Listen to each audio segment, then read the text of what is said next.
الحمد لله رب العالمين، وصلى الله وسلم على نبينا محمد وعلى آله وصحبه أجمعين. أما بعد، فمن أعظم المقاصد التي جاءت بها الشريعة هو اجتماع الكلمة ووحدة الصف ونبذ الفرقة، ولا يكون هذا الأمر إلا بالالتفاف حول ولاة الأمور لتتحقق بإذن الله تعالى تلك المقاصد.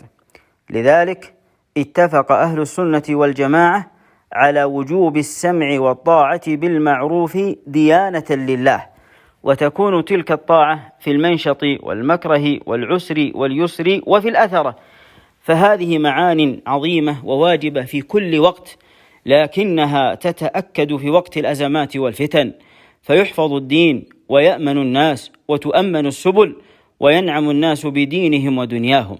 فأسأل الله جل وعلا بمنه وكرمه أن يوفق ولاة أمرنا لكل خير، وأن يجزيهم عنا خير الجزاء، إنه على كل شيء قدير. وصلى الله وسلم على نبينا محمد وعلى آله وصحبه أجمعين.